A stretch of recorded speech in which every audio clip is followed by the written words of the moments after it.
I started the season looking at this Raptors bench thinking that it was a deep bench. A deep bench that had 11, 12, maybe even 13 NBA caliber players within it. But it didn't feel like it was going to be a very top-heavy bench. But it just was nice to go into a season finally having, at the minimum, 4 players off the bench who you could actually trust with NBA minutes. You know, I've had years of Malachi Flynn, of Precious Achiuwa. There was even times where, like, you had to use Paul Watson because at least he was more reliable than some of the other guys they'd be able to put it in. I'm sorry for Paul Watson for catching strays on this segment here. But, like, finally we're going into a season where the Raptors bench was going to be able to support the supporting cast, or to support the starting cast at the very least. But based on what we've seen so far this season, those bench players have gone even beyond that and have been fantastic for the Raptors. So let's dig into why that's the case and kind of some of the underlying numbers that could support how good the Raptors bench has been this season.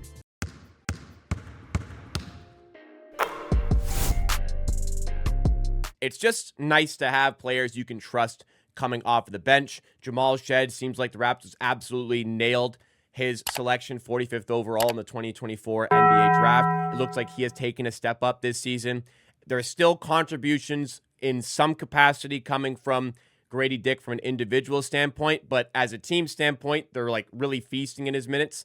And at least like there's some life in Jacoby Walters still. I'm kind of debating if Jamison Battle is more worthy of getting some backup minutes instead of him, but like there's some life there. But where the Raptors have really nailed something, and I mean, finally they have nailed something, is Sandro Mamukelashvili as a pickup in the offseason. He looks terrific. He's got good size. He's mobile. He's a fantastic rebounder. Like, the Raptors have an extraordinarily low bar when it comes to free agent signings. If you can get any positive play out of a free agent for the Raptors, that is fantastic because they hardly ever get that. And Sandro Mamukelashvili, like I said, is going beyond that for the Raptors this season. He has been terrific. Great piece of business from the Raptors, picking him up for pretty much, I think it was a minimum in the offseason. It'll just be kind of curious to see if we can keep him beyond that, but let's not go too far ahead here.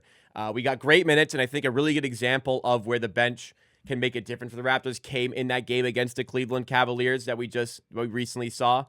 Sandro Mamukelashvili was +8 in this game, but he came into the game at a point where the Raptors were kind of lagging behind. They were down 27-17 in this game, and they started to really take things back into control with Sandro Mamukelashvili coming in. He was so aggressive on offense and getting some points that we needed. He's been proven to be a good shooter in the NBA, but we worried, like, would the consistency still be here in Toronto? Signs are pointing towards that it will be here in Toronto as well. He has just been terrific for this team. Jamal Shead dictates so much off the bench. He was a +15 in this game.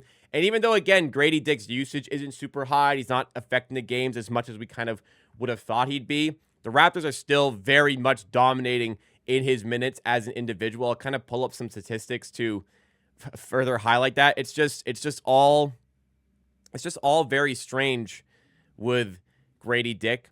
Like his net rating, and we looked at this in a recent stream, and I actually don't think these are quite up to date, but he was a +10 in that game against Cleveland, so they're probably even better than this.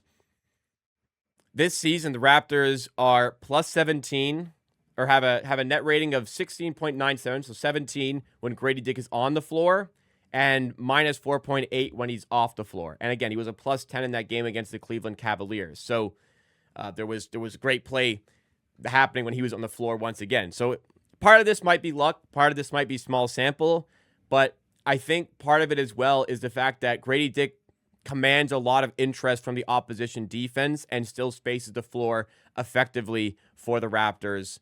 And even though he hasn't been at his best as an individual, he has been able to contribute a lot to the Raptors, and things are easier for the Raptors when he is on the floor. And I especially am curious to see more lineups where we have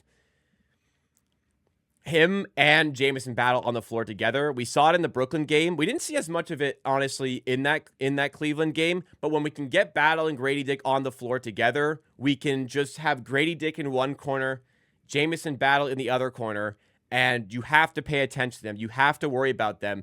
And for players like Scotty Barnes, there's just so much more space for them to operate than they are used to. And that must just be a dream sort of lineup for players like Scotty Barnes and Brandon Ingram, whoever else to have. But individually, Mamukelashvili and Shed have been great. Clear, obvious to see. They've been winning the Grady Dick minutes. Jamison Battle sporadically getting played time, maybe starting to earn himself more minutes. Hopefully Jacoby Walter can step up because it's been pretty disappointing for him this season. But the bench, we're contributing there. Do the numbers back this up as well? Well, it's kind of tough to quantify the bench impact for as a whole. But if there is a number that's going to be able to quantify it, I think we should be able to look to the plus minus of the bench over the course of the season. And the Raptors in bench plus minus are second in the NBA. Second in the NBA. And that kind of shocks me from my expectations going into the season. And, I mean, if you would have told me the offseason Raptors have a good enough bench to even be in this conversation, they're only behind the Oklahoma City Thunder. And that team is obviously stacked to the roof with talent. We're only behind them. Plus minus is 3.6. OKC dominating with 4.7 in bench plus minus. Nuggets behind us was 3.1. Half the league, in fact, a touch more than half the league, are in the negatives. Actually, that's not true. Wait, yes, it is. A touch more than half the league are in the negatives for bench plus minus. Raptors sit in second, 3.6 in the positive. Points per game is lower, though. 24th in the NBA in points per game off the bench. So it's not about the scoring. What is it about the bench that has been successful, where we've had success for the Raptors this season? Well, I think one of the big things that's changed this year is we are finally deviating away from the 4+1 lineups, which I love to talk about because of how much I hate them. 4+1 lineups is 4 bench players plus 1 starter. And in past 2 years, Darko has loved, adored, and been enamored with. He cannot get away from 4+1 lineups. He loves the Scotty plus 4 bench player lineups. And the past couple years, we've had benches that are far inferior to the bench that we have this season. So you'd have 4 not so great players on the floor having to come up with some sort of winning formula together. I think part of the success is deviating away from that, maybe because there's more talent, there's more trust from Darko to be able to play those guys in and amongst the starters and not just have Scotty Barnes to try and pretty much carry the guys that are coming off the bench. So I think maybe that plays into it a little bit. But I think that there's certain talents here that are complementing the starting unit, where even if the starting unit isn't necessarily the greatest fit together, they're able to showcase their individual strengths and skills because the bench players are able to highlight that. I'm sure that was a point of emphasis for the Raptors in the offseason when they acquired Sandro Mamukelashvili. It allowed them to bring in some additional shooting off the bench. That was a big. I mean, any shooting coming off the bench was great, but the fact that it was a big was also great. I still feel like we need backup rim protection, but a big hole was addressed with this signing as well of Mamu, which is great. Grady Dick, like I said earlier, is providing the spacing, which is clearly helping the Raptors. They're clearly getting good results when he is on the floor. Jamison Battle doing the same when he's on the floor. Jacoby Walter, we're hoping he can kind of get to that point. They seem to be finding the good blends of talent to mix in with the starters, and the starters individually have been putting on great seasons, which is just allowing the Raptors to find a ton of success with all their lineups. It doesn't feel like there's lineups out there that Raptors just need to survive. We're now in a state where, because we are rotating the bench in with the starters, and we're able to stagger minutes a lot more effectively, or we're just doing it more effectively now this season. Because we're able to do that, for 48 minutes, it feels like the Raptors have winning lineups on the floor. There isn't this, please survive these 4 minutes, get the good lineups back in, and then try and win the game. We are constantly able to put the onus on the other team to stop us. And I think that's just such a great spot to be in.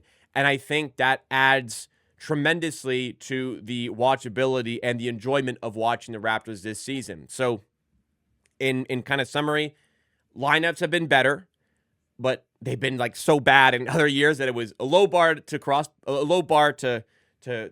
go over. But lineups been better this season.